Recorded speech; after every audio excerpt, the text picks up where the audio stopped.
the Biden Mr. administration. Secretary, You didn't say a word Mr. about it. Secretary, do not interrupt. Don't you point your finger at me. Don't I be a will hypocrite. point my finger Don't you be at a hypocrite you. then you. FEMA. Simple yes or no. Do you support eliminating FEMA? Do you support eliminating FEMA? There's portions of FEMA that Do you needs to be back in the support state. eliminating There's no FEMA? yes or no question on that. Well, actually, it was the Democrats that voted every time to shut them down. Republicans voted every time to open them up. Pass. So Just give me we the didn't answer shut them to my down. You question. shut them down. Answer my question. I did. This hearing quickly turned into a heated back and forth as Representative Rosa DeLauro repeatedly challenged the administration on immigration, FEMA funding, and TSA workers.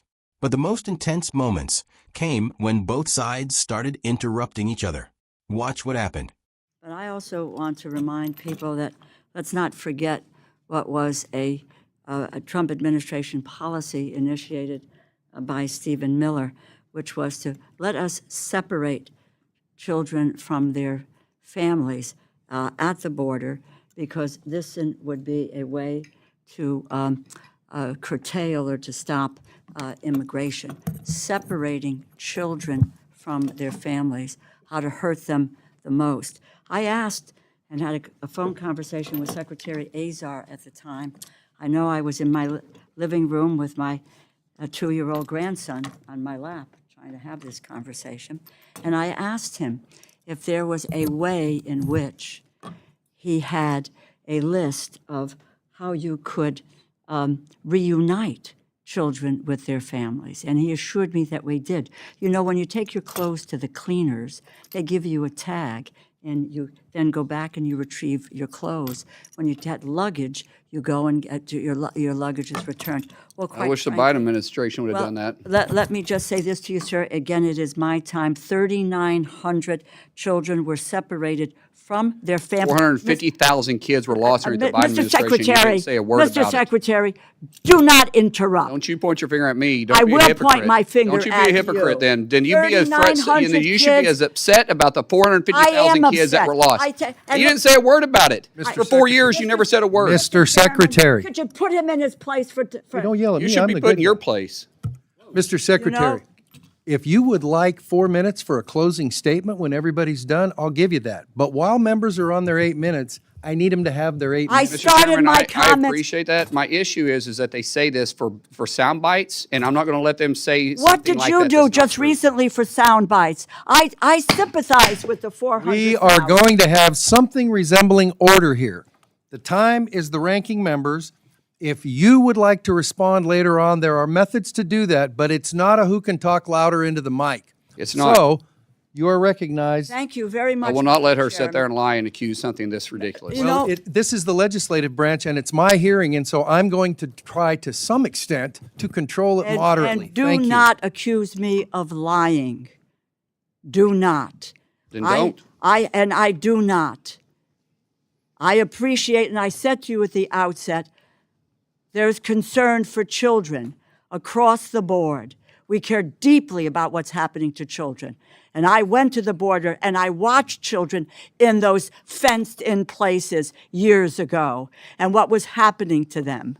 So I have a long history, Mr. Secretary, in this area. 3,900 kids were separated. Secretary Azar told me he had a way to reunite them. Many of them were not reunited till today. And I don't want you to answer this now. Please get back to us and tell us what you are doing with regard to the settlement in terms of this issue, which is out there, which you are. The hearing opens with a tense exchange over immigration policy and separated families. Interruptions from both sides quickly forced the chairman to step in before the discussion moves to funding issues. But this is fact from the bill, Mr. Chairman. The bill that the Republicans have proposed for funding the Department of Homeland Security cuts cybersecurity budget by more than $250 million. It cuts the TSA by nearly $350 million. And the Trump administration is openly advocating for privatizing TSA while trying to eliminate their collective bargaining rights. We all know what happened earlier this year. TSA workers endured the longest government shutdown in history. There was a lot of discussion and talk invoked about the long lines and the use of leverage to force through a Homeland Security bill without any reforms to what were critical ICE and CBP reforms that were necessary, that the American people wanted and were clamoring for. They didn't want to continue to see masked marauders on their streets with just harassing people. Congress eventually passed my legislation that paid TSA workers, funded FEMA, CISA, Secret Service, and the Coast Guard. And today, and it took you 79 days on the Republican side to make that decision to pay these people instead of just talking about paying this. The administration continues to attempt to walk away from the collective bargaining agreement with TSA workers, something that the federal courts have now twice said is illegal. Indeed, your testimony frames the attempt to force over 200 smaller airports in this country into a new security structure as a setting. And quote, the TSA, this is in the testimony, the TSA is on the path to privatization. My question on this issue is, given all that the transportation security office did for us during a Republican shutdown, how can it be that the department's position is that TSA workers should not be granted the same basic labor protections as federal enforcement officers? How can it be that your priority is to have them work for the lowest bidder, where the wages and the benefits of these workers will unquestionably be lower? Well, actually, it was the Democrats that voted every time to shut them down. Republicans voted every time to open them up. Pass. So Just give me we the didn't answer shut them to my down. You question. shut them down. Answer my question. I did. What are you doing? Why are you moving? Ma'am, I answered your question. You were the one that shut them down. It was the Democrat shut down. How many times did you vote to shut them down? Why? You know, these people come to us to get funding for the work that they do, and we ought I'm to take actually a look at factually the work correct. that they don't I'm do. factually correct. The work You that they voted don't to do. shut them down. Republicans voted to open them over and over and Well, over what again. the Your vote Republicans clearly finally stated that did- you voted to shut us what they down. finally It did- wasn't until it became Madam popular. Ranking And then, by Member, the way, ICE agents came there and helped bring the Mr. lines down. The Secretary. same people that you also kept shut down for Mr. 115 Secretary. days. I'm answering the question. No, you I thought didn't, you said Mr. you answered it. Secretary. The floor is hers. My dear, Actually, I gave it to her. You know, there is a chairman of a committee. That's me. I gave it back to her. this tells She's you got it. something about who these folks are. And You have everybody another on this question, Madam panel. Ranking Well, Member? yeah, no, I do, but I didn't get an answer to a question. So the How record can will it so be- reflect. Thank you. Please ask your next Okay, question. and I will. This has to do with FEMA. Simple question. The focus now shifts to TSA funding and labor protections. Instead of a straightforward answer, the discussion turns into a dispute over responsibility for previous government shutdown votes, adding even more tension to the hearing. FEMA. Simple yes or no. Do you support eliminating FEMA? Do you support eliminating FEMA? There's portions of FEMA that Do you needs to be back to the support state. eliminating There's no yes or FEMA? no question on that. There's Do you portions that need to go back support to the state. eliminating FEMA? The record will reflect the That response. he is The record will reflect the that response. he Is there another supports question? it. Yeah, because let me just say, in April of 2025, the Trump administration prematurely, I'm glad we got that answer, because the poor gentleman who came before, it may have been with you, Mr. Chairman, that came before our committee, and I asked him this question, and he said, because Secretary Noem said, yes, she and the president wanted to eliminate FEMA. The gentleman said that he said it should be reformed, and the next day he was fired. Let it show that the secretary believes that we should shut FEMA down. I never April said that. 2025, the Mr. administration. Chairman, I never said that. The administration prematurely, The record will unlawfully reflect what you did and didn't ended say accurately. FEMA's BRIC program. He intentionally halted roughly 2,000 active infrastructure and disaster mitigation projects across the country, including one in downtown New Haven, Connecticut. A coalition of 22 states and D.C. sued FEMA. A federal judge ruled in favor of the states in December, mandated that FEMA restore the over $3.6 billion and canceled funding. At the beginning of March, the judge had to order FEMA to comply with that ruling. 3 months ago, the day after you took over as secretary, FEMA formally announced a, quote, new and improved BRIC program. Yet, almost all of these communities are still waiting for their BRIC funding to be restored. Tell me, Mr. Secretary, when can communities with halted projects expect to receive their BRIC funding? We actually restarted that when I first came in, and we did 24 or 25 of them. So You've done 24 of the 25 Yes, of the ma'am. 2,000. I mean, let me clarify that. So Please. 2024 and 2025, they sent out the notice of notification so everybody can now submit, and those projects that were already submitted for those times period will be How many projects reevaluated. are there? We can get you the details. Please, there were 2,000 that we started with were, The Secretary also provided direction for 2026 to get the NOFOs out on that, and that'll come out sometime in September. The Secretary has done more to get that. I do not need your, you do not need to. I just want to make sure you're clear. Well, please. Okay. Spare us, just give me the facts. Just give did. me the numbers. Now the questioning becomes more specific. DeLauro presses for direct answers about FEMA and disaster funding, while the Secretary points to ongoing reviews and program updates instead of giving a simple yes or no response. Let me just conclude, Mr. Chairman, and thank you. I would like to work in an open and in a transparent way, because that BRIC funding for New Haven, Connecticut, which I probably will not get because I'm in a blue state, that the BRIC funding for New Haven, Connecticut is important, which is why we support the programs, bipartisan support for the BRIC program. So please, let's get the NOFOs out as quickly as possible and get the money to the communities that need them. My final comment to you is, I'd just like to go back a second. We need to go back to the issue of deaths in custody. It doesn't do anyone good to talk about what's happening in the criminal system in Illinois or in Oklahoma.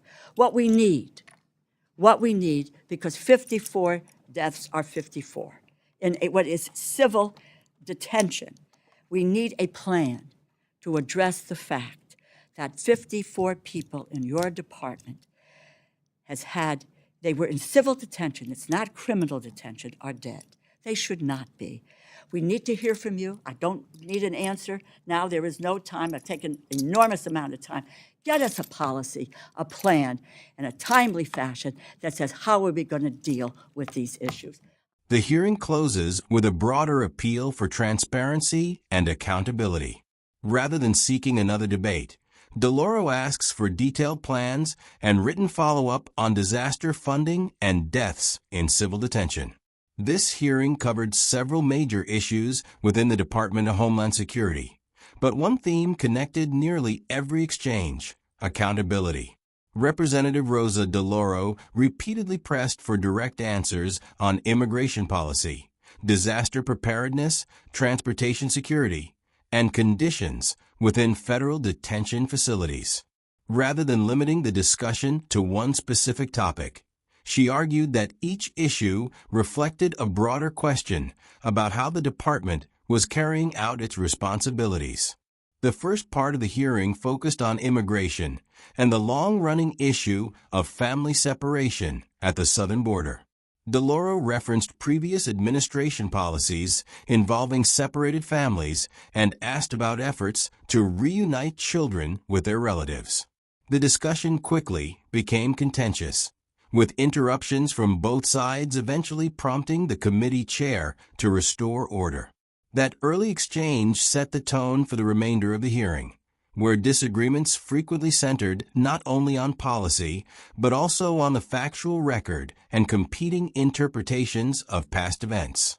Attention then shifted to transportation security and the role of TSA employees.